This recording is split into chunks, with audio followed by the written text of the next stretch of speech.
మా మహారాష్ట్రన్స్ ఇంట్లో చిన్న పూజ ఉన్నా కానీ, పండుగ ఉన్నా కానీ, ఇంటికి చుట్టాలొచ్చినా కానీ పోలేలే చేస్తామనమాట. చేయడానికి అలసిపోము, తినడానికి అలసిపోము. అంత బావుంటాయి, అంత ఇష్టం మాకు. సో, ఇవాళ పప్పుని కొంచెం 1 అవర్ ముందు నానబెట్టేసుకొని, కడిగేసి ఈ విధంగా అయితే ఉడకపెట్టేసుకున్నాను.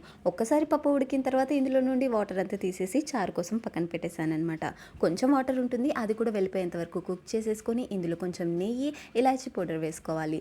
పప్పు ఎంత తీసుకున్నానో దానికంటే కొంచెం తక్కువ షుగర్ వేసేసుకున్నాను. షుగర్ మెల్ట్ అవుతుంది కాబట్టి ఇది కొంచెం సేపు ఇంకా కుక్ చేసేసుకోవాలి గట్టిపడేంత వరకు. ఇలా గట్టిపడిన తర్వాత దీన్ని మనము రుబ్బుకోవచ్చు. మీరు బెల్లం అయినా సరే యూజ్ చేయొచ్చు, మీరు మిక్సీకైనా సరే యూజ్ చేయొచ్చు అనమాట. నేను మాత్రం మిక్సీలో వేయను, ఇలా ఒక జాలి యూజ్ చేస్తామన్నమాట. ఈ జాలీలో ఇప్పుడు మనము పప్పు వేసేసి ఈ రౌండ్ చెంబుతోటి రబ్ చేసేసుకున్నాం అనుకోండి, చాలా మంచిగా పప్పు అనేది వచ్చేస్తుంది, పూర్ణం అనేది వచ్చేస్తుంది అనమాట. చాలా ఈజీగా కూడా ఉంటుంది. ఇది వేడివేడిగా ఉన్నప్పుడు చేస్తేనే పర్ఫెక్ట్గా వచ్చేస్తుంది, తొందరగా అయిపోతుంది.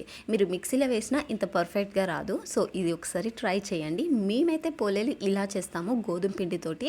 లాస్ట్ టైం నేను ఇలా పెట్టినప్పుడు అస్సలు బాగుండదు ఇది అది అంటారు, కానీ చాలా బాగుంటుంది, చాలా సింపుల్గా కూడా ఉంటుంది. మా ఇంట్లో మాత్రం నేను చెయ్యను, అత్తమ్మ లేదా అమ్మనే చేస్తుంది. అత్తమ్మ ఊరెళ్ళిందనేసి ఈసారి అమ్మ చేసిందనమాట.